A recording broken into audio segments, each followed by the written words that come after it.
मुख्यमंत्री पुष्कर सिंह धामी ने लोकसभा और विधानसभाओं में महिलाओं के लिए 33% आरक्षण का प्राविधान करने वाले नारी शक्ति वंदन विधेयक के लोकसभा के बाद राज्यसभा में भी पास होने पर प्रधानमंत्री नरेंद्र मोदी का आभार व्यक्त किया।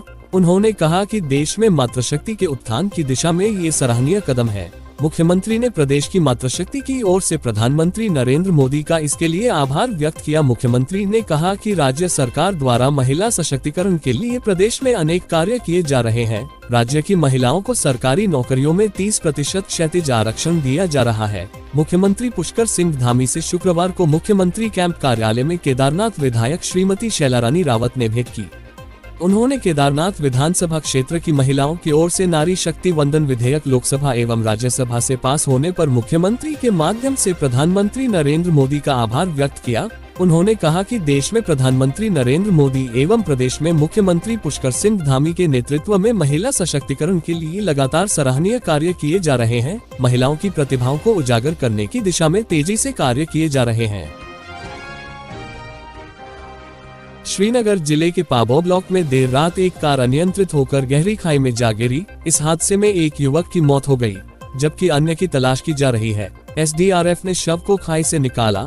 जानकारी के मुताबिक बीते देर रात कोटद्वार पाबौ मार्ग में माउंट कार्मल स्कूल के समीप एक कार करीब मीटर खाई में जा गिरी, जिसके बाद घटना की सूचना पाबौ पुलिस चौकी को दी गई। इस पर चौकी प्रभारी पाबौ दीपक पुलिस बल के साथ मौके पर पहुंचे। इसके साथ ही पौड़ी से फायर और एसडीआरएफ टीम भी राहत व बचाव उपकरणों के साथ मौके पर पहुंची। इस दौरान रेस्क्यू टीम द्वारा गाड़ी में मौजूद देव गोसाई को बाहर निकाला, जिसकी मौके पर ही मौत हो चुकी थी, जबकि अन्य 4 लोगों की तलाश जारी है। बताया जा रहा है कि कार में 5 लोग सवार थे। पुलिस ने एक शव बरामद कर लिया है। जिलाधिकारी वंदना ने कैंप कार्यालय हल्द्वानी में जनपद में जल जीवन मिशन के अंतर्गत होने वाले कार्यों की समीक्षा की। समीक्षा बैठक लेते हुए जिलाधिकारी ने कहा कि आमतौर पर प्रतिदिन जनता से शिकायत प्राप्त हो रही है कि क्षेत्र में जल जीवन मिशन का कार्य रहे ठेकेदारों द्वारा सड़क के किनारे पर कच्ची जमीन होने के बावजूद सड़कों को बीच से खोदकर पेयजल लाइन बिछाने का कार्य किया जाता है। साथ ही समय से सड़क को रिस्टोर भी नहीं किया जाता, जिससे आमजन को काफी समस्या का सामना करना पड़ता है। इस संबंध में जिलाधिकारी ने अधीक्षण अभियंता जल निगम व जल संस्थान को सख्त निर्देश दिए कि जहां पर कच्ची सड़क उपलब्ध है वहां हर हाल में सड़कों के किनारे की कच्ची भूमि को खोदकर ही पेयजल लाइन बिछाई जाए व तत्काल सड़कों को रिस्टोर किया जाए। ठेकेदार द्वारा कच्ची भूमि होने के बाद भी जानबूझकर पक्की सड़क को बीच से खोदा जाता है तो संबंधित ठेकेदार पर पेनल्टी लगाई जाए। इस प्रकार की शिकायत मिलने पर संबंधित अधिकारी के खिलाफ कार्रवाई की जाएगी। जिलाधिकारी ने अधिशासी अभियंता जल निगम एवं जल संस्थान को प्रोएक्टिव होकर योजनाओं के स्थलीय निरीक्षण करने के साथ ही दिसंबर 2024 तक जल जीवन मिशन के सभी कार्यों को गुणवत्ता युक्त पूर्ण करने के निर्देश दिए।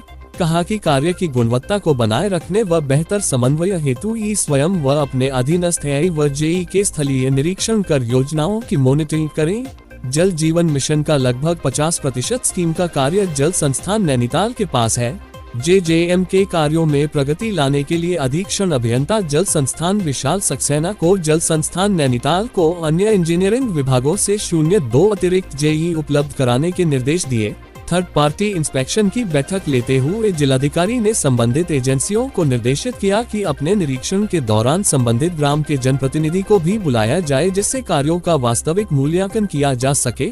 थर्ड पार्टी इंस्पेक्शन में मिली कमियों को विभाग द्वारा दूर किए जाने पर ही इंस्पेक्शन का वास्तविक उद्देश्य पूरा होता है। जिलाधिकारी ने कहा कि थर्ड पार्टी की व्यवस्था कार्यों के मूल्यांकन का ट्रांसपेरेंसी मैकेनिज्म है, जिससे पता चलता है कि जनता को योजना का लाभ मिल रहा है या नहीं। उन्होंने एजेंसियों के कार्यों को गंभीरता पूर्वक लेते हुए करने के निर्देश दिए। बैठक में अधीक्षण अभियंता जल जीवन मिशन विशाल सक्सेना ने बताया कि जनपद में लगभग 934 करोड़ धनराशि की लागत से कुल 989 योजनाओं पर कार्य होना है। 934 करोड़ में से आज तक 341 करोड़ की वित्तीय प्रगति कर ली गई है। फेज 2 की 520 योजनाओं में से 429 कार्य प्रगति पर है व 68 योजनाओं के कार्य पूर्ण हो चुके हैं।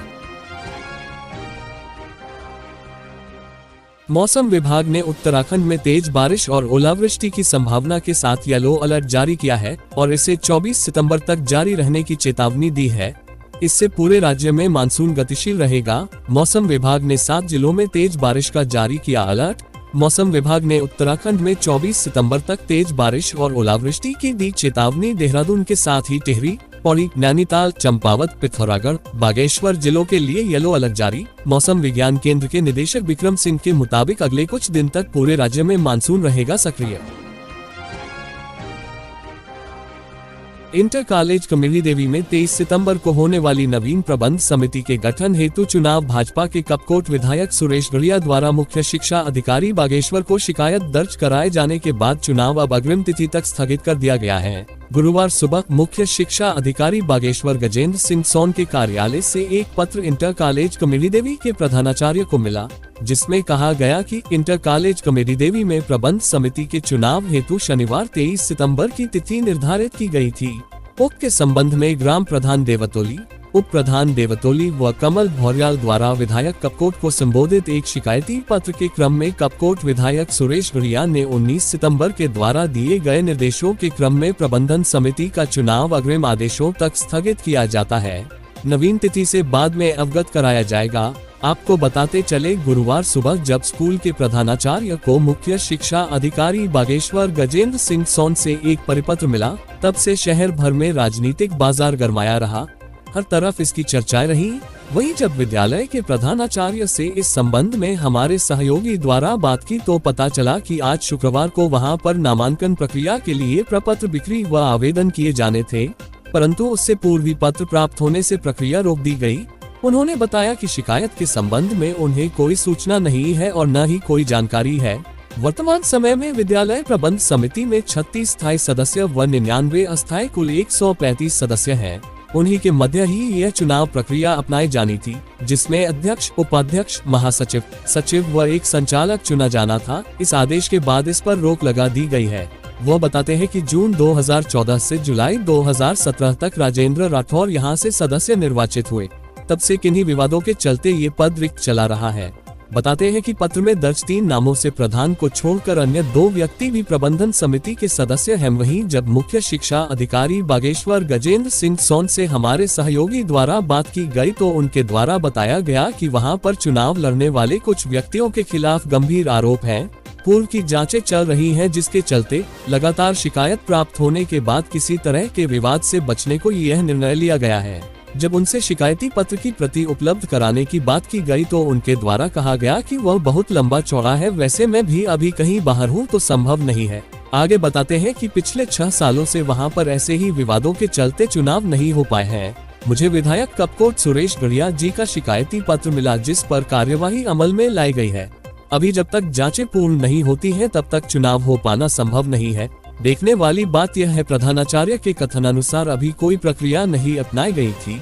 उन्हें नहीं पता कि कौन संभावित उम्मीदवार है या होगा। वहीं मुख्य शिक्षा अधिकारी महोदय बतलाते हैं कि वहां संभावित उम्मीदवारों पर गंभीर आरोप हैं। जांच चल रही है। गौर करने वाली बात यह है कि शिकायत करने वाले कपकोट विधायक समेत 4 भाजपा से हैं। शिकायत पर यह कार्यवाही कितनी सही व कितनी गलत, यह उच्चाधिकारियों का मामला है। अभी इस पर कुछ भी टिप्पणी कर पाना संभव नहीं है। वहीं दूसरी तरफ जब हमारे सहयोगी द्वारा प्रबंध समिति के पूर्व अध्यक्ष राजेंद्र राठौर से बात की तो उन्होंने बताया कि वह अन्य सदस्यों के साथ आज जब विद्यालय पहुंचे तब उन्हें पता लगा कि चुनाव स्थगित कर दिए गए हैं, जिसकी किसी तरह की कोई सूचना न उन्हें वन समिति के अन्य सदस्यों को दी गई थी, जो पूर्णतः अनुचित है। ये सत्तारूढ़ दल के अपने चहेते कार्यकर्ताओं की शिकायत पर लिया गया बेहद निंदनीय निर्णय है। शिक्षा के मंदिर को राजनीति का अखाड़ा बनाना बेहद अनुचित है, इसकी उन्होंने घोर निंदा भी की है।